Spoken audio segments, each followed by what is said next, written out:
तो जिस तरह से अभी हमने डिस्कस किया कि आपके पास मल्टीकास्ट डेलीगेट क्या है, आपके पास वैसा डेलीगेट जिसके अंदर वो एक से ज्यादा फंक्शन का रेफरेंस रखे।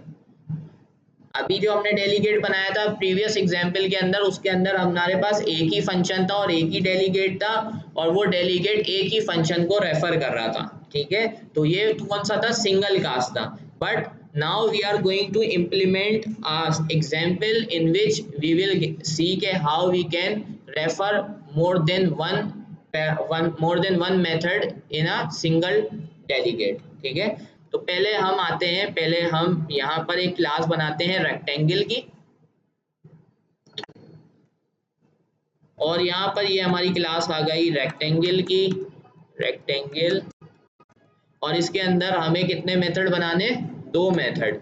First one is the public, ये हमें क्या रिटर्न कर रहा था, वॉइड रिटर्न कर रहा है, डायरेक्ट हम प्रिंट करवा रहे हैं। इसमें विद और हाइट को मल्टीप्लाई कर रहे हैं और इसमें 2 को मल्टीप्लाई कर रहे हैं, विद और हाइट को प्लस कर रहे हैं।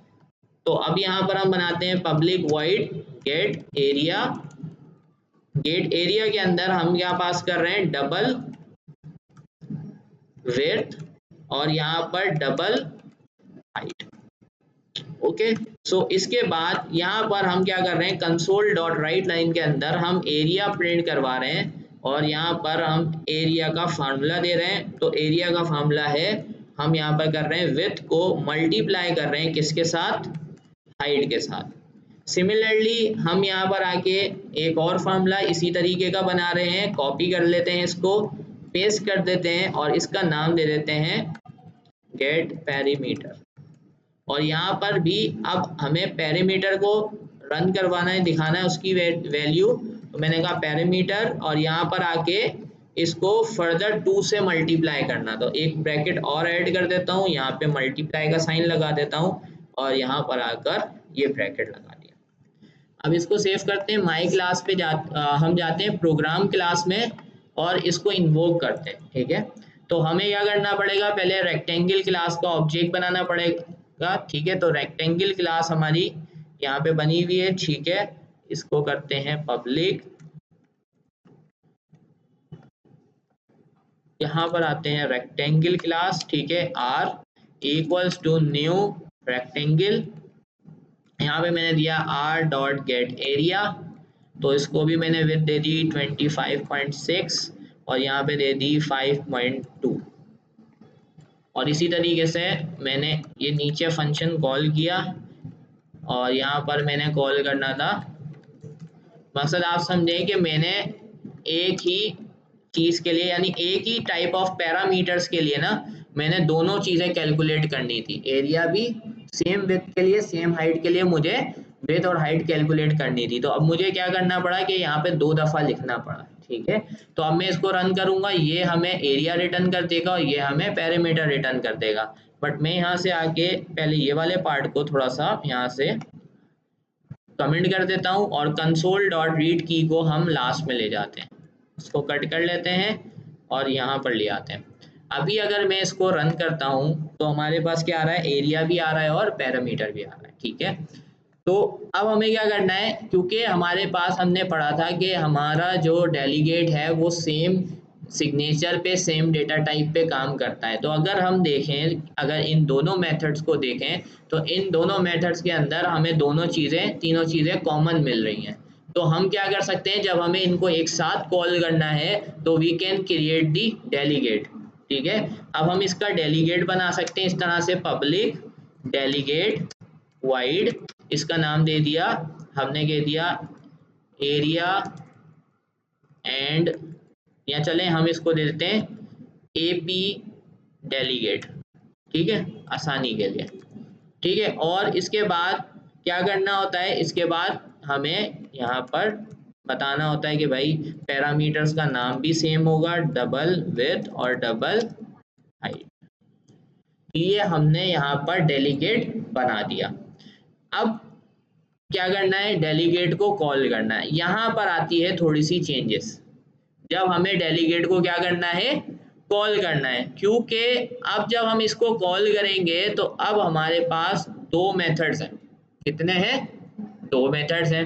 तो कैसे हमारे डेलीगेट को पता चलेगा कि हमारे पास एक को कॉल करना है या दो मेथड्स को कॉल करना है? ठीक है, तो फर्स्ट ऑफ ऑल ये हम यहाँ पर एक मैसेज दे देते हैं कंसोल डॉट राइट लाइन के अंदर यूजिंग डेलीगेट्स। पहले हमने विदाउट डेलीगेट्स एक्सेस किया है और अब हम यूजिंग डेलीगेट्स एक्सेस कर रहे हैं। तो फर्स्ट ऑफ ऑल डेलीगेट का हमें क्या बनाना पड़ेगा? ऑब्जेक्ट एपी डेलीगेट, इसका नाम दे दिया मैंने ऑब्जेक्ट ही दे दिया OBJ equals to new AP delegate, और यहाँ पर अब ये बोल रहा है कि टारगेट बताएं।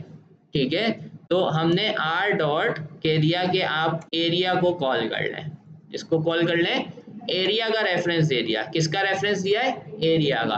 बट ये तो फिर से वही हो गया कि ये तो सिंगल कास्ट हो गया, तो इसको डबल कास्ट कैसे करेंगे? उसके लिए आप लिखेंगे ओबीजे प्लस इक्वल टू, और यहाँ पर आके आप बोल देंगे सेकंड मेथड जो आपका है वो कौन सा है, इसका रेफरेंस भी ऐड करवा देंगे।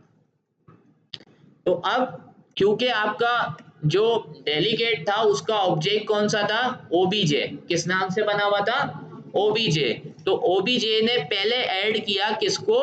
गेट एरिया का रेफरेंस रखा, फिर ये जो प्लस इक्वल टू ऑपरेटर है इसकी मदद से हमने सेकंड वाले मेथड का इसको रेफरेंस पास किया। तो अब ऑब्जेक्ट के अंदर, डेलीगेट के ऑब्जेक्ट के अंदर दो मेथड्स का रेफरेंस मौजूद है। कितने मेथड्स का रेफरेंस मौजूद है? दो मेथड्स का। तो अब हम अपने डेलीगेट को कॉल करते हैं, इन्वोक करते हैं, इसको कोई वैल्यू पास करते हैं, लाइक मैंने कहा 23.6 और यहाँ पे मैंने दिया 2.85। ठीक है, तो अब क्या होगा? क्योंकि इस डेलीगेट के पास इन दोनों फंक्शंस का, दोनों मेथड्स का आपके पास रेफरेंस मौजूद है, पॉइंटर, तो जब हम इसको रन करेंगे तो हमारे पास दोनों का रिजल्ट मिलेगा। सो हम सिंगल इन्वोकिंग से हम दोनों फंक्शन को एट अ टाइम कॉल कर पा रहे हैं। अब ये एग्जाम्पल है किसकी? मल्टीकास्ट डेलीगेट की। अब मल्टीकास्ट डेलीगेट के अंदर अगर आपके पास कोई तीसरा मेथड भी ऐसा होता जिसकी रिटर्न टाइप और सारी चीजें सेम होती, तो आप उसको भी प्लस इक्वल टू करके क्या कर सकते थे? इसमें ऐड कराते तो उसका ऑब्जेक्ट आ जाता। बट समटाइम्स ऐसा भी होता है कि हमें क्या करना है? हमें एक को रिमूव करना है।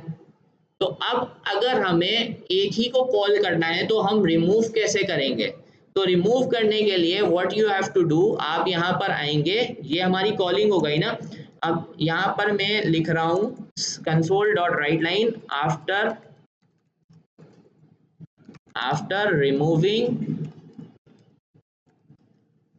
A method from delegate. अभी हमारे डेलीगेट के अंदर कितने मेथड हैं? दो हैं। ठीक है, अब मैं यहाँ पर आके एक को रिमूव करना है, तो मैं क्या लिखूंगा? ओबीजे माइनस इक्वल टू, क्या लिखेंगे? माइनस इक्वल टू, और यहाँ से बता देंगे कि जैसे कि मैंने कहा एरिया को रिमूव कर दो, तो ये किसको रिमूव कर देगा? एरिया को।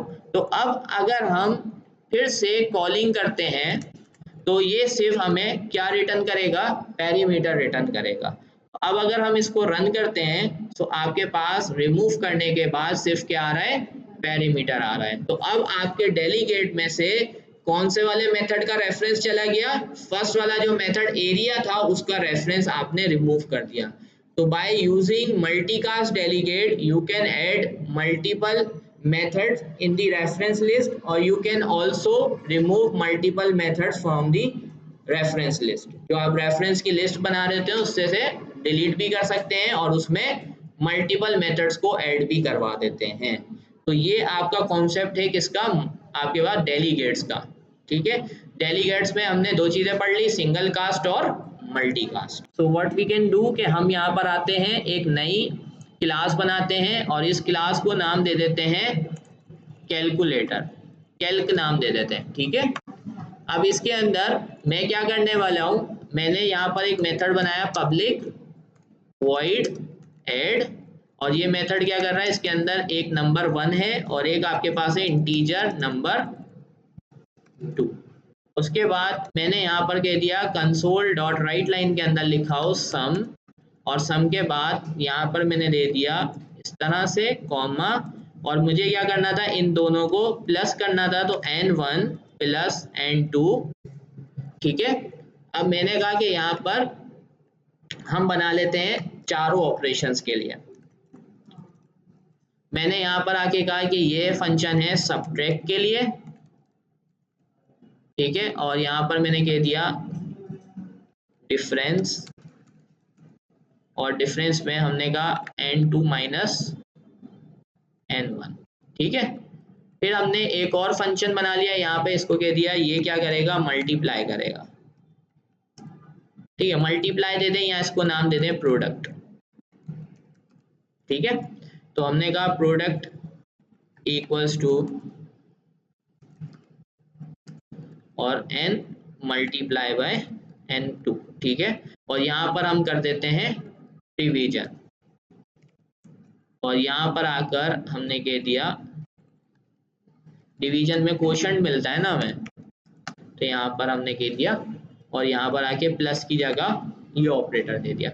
अब सारे मेथड जो यहाँ पर हमने बनाए हैं उनका जो वर्क करने का तरीका है वो सेम है, ठीक है। यानी उनके जो आपके पास पैरामीटर्स हैं, रिटर्न टाइप है, एक्सिस मॉडिफायर है, वो सब क्या है, सेम है। तो व्हाट वी कैन डू कि हम इसके लिए एक डेलीगेट बना लेते हैं। तो हमने कहा public delegate void math delegate, ठीक है। और ये डेलीगेट हमने बना दिया और इसको हमने दे दिया इंटीजर num1, इंटीजर n2। तो ये हमारा डेलीगेट बन गया। अब हमें कहाँ आना है, अपनी मेन क्लास में आना है जो कि program.cs है। तो मैं यहाँ से ये जो अभी हमने कोड किया था इसको यहाँ से मैं कर देता हूँ कमिट, इसको मैंने कर दिया यहाँ से कमिट। अब आ जाते हैं यहाँ पर हम बनाते हैं डेलीगेट। तो हमारे पास डेलीगेट का नाम क्या था, मैथ डेलीगेट, इसको मैंने नाम दिया m1 equals to new math delegate. और ये किसको रेफर करेगा, तो पहले मुझे मैथ क्लास का कैलकुलेटर वाली जो क्लास बनाई है उसका ऑब्जेक्ट भी चाहिए यहाँ पर। तो मैंने कहा कैल्क डॉट न्यू कैलकुलेटर, और यहाँ से मैंने कहा कि सी डॉट एड मेथड को ये रेफर करेगा, ठीक है। इसी तरीके से मैंने एक और डेलीगेट बनाया। अब मैंने बनाया यहाँ पर m2 m3 m4, ठीक है। तो मैं यहाँ से जाकर इसको बोलता हूँ it will do subtraction, it will target to product and this will target division. तो मैंने यहाँ से दे दिया डिवीजन। अब इसके बाद एक मैं बना रहा हूँ और डेलीगेट, ठीक है, मेन डेलीगेट, इसका नाम मैंने दे दिया मेन डेलीगेट इक्वल्स टू, ठीक है। अब यहाँ पर मेन डेलीगेट के बाद हमने इसका ऑब्जेक्ट बनाना होता है। यहाँ पर हम क्या करते हैं, इसको वैल्यू पास कर सकते हैं लाइक दिस। यहाँ पर ये देखें, यहाँ पर यही स्टेप था ना। अब मैं न्यू की जगह इसको डायरेक्ट रेफरेंस पास कर रहा हूँ डेलीगेट्स का। क्या कर रहा हूँ, डायरेक्ट रेफरेंस पास कर रहा हूँ। जैसे कि हमारे पास कौन कौन से डेलीगेट बन गए, m1, मैंने कहा m2 plus m3 plus m4। तो हमने यहाँ पर न्यू करके इसको रेफरेंस नहीं दिया, यहाँ पर हमने डायरेक्ट रेफरेंस दे दिया। हमने क्या कह दिया, डायरेक्ट यहाँ पर चार जो डेलीगेट्स हमने ऊपर बनाए उनका रेफरेंस यहाँ पर दे दिया। तो अब अगर मैं इसको कॉल करता हूँ, पहले मैं देता हूँ console dot right line using multicast delegate, और यहाँ पर आके अब मैं क्या करता हूँ, यहाँ पर मुझे इसको कॉल करना है। तो मेन डेलीगेट, मेन डेलीगेट के बाद मैंने दो वैल्यूज पास करी लाइक 20,2, और उसके बाद अब अगर मैं इसको रन करूंगा तो हमारे पास क्या रिजल्ट आएगा, चारों ऑपरेशंस परफॉर्म हो गए, ठीक है। सम में आपके पास 22 हो गया, ठीक है, डिफरेंस में -18 आ गया, प्रोडक्ट में 22 से मल्टीप्लाई होके 40 हो गया, और डिवीजन में 20 को डिवाइड किया 2 से, तो आपके पास क्या आ गया, 2 आ गया। इसी तरीके से ये तो ऐड का तरीका था। अगर हमें अब किसी को डिलीट करना है तो वही तरीका है। हम क्या करेंगे, ये जो हमारा मेन डेलीगेट है इसमें आएंगे माइनस इक्वल टू करेंगे, और माइनस इक्वल टू के बाद जैसे m2 को रिमूव करना है तो मैंने m2 का रेफरेंस दे दिया। इसका रेफरेंस दे दिया m2 का। तो अब अगर मैं कॉल करूंगा, यानी मैं यहाँ से ये मैसेज प्रिंट करवा लेता हूँ लाइक दिस, मैं कहता हूँ using multicast delegate after removing a delegate. तो अब अगर मैं यहाँ से कॉलिंग करता हूँ तो ये देखिएगा क्या होगा। यहाँ पर मैं दे देता हूँ यहाँ पे मैंने दे दिया 8 और यहाँ पर दे दिया 2। ठीक है, अब हम इसको रन करते हैं तो M2 डेलीगेट किसको टारगेट कर रहा था, आपके पास सब्ट्रैक्शन को। तो अब आप नीचे वाले में देखें, जब हमने रिमूव किया तो सब्ट्रैक्शन का ऑपरेशन परफॉर्म नहीं हो रहा, बट जब हमने पहले कॉल किया था तो हमारे पास चारों ऑपरेशन परफॉर्म हो रहे थे। ये क्यों नहीं हो रहा, क्योंकि हमने डेलीगेट में से जो है वो रेफरेंस रिमूव कर दिया है किसका, सब्ट्रैक्शन वाले मेथड का। ठीक है, तो ये आपके पास कॉन्सेप्ट है सारा डेलीगेट्स का, कि डेलीगेट्स क्या होते हैं, डेलीगेट्स कैसे बनते हैं। ठीक है, और कितने टाइप्स के हमारे पास डेलीगेट्स होते हैं। ठीक है, सिंगल कास्ट और मल्टी कास्ट।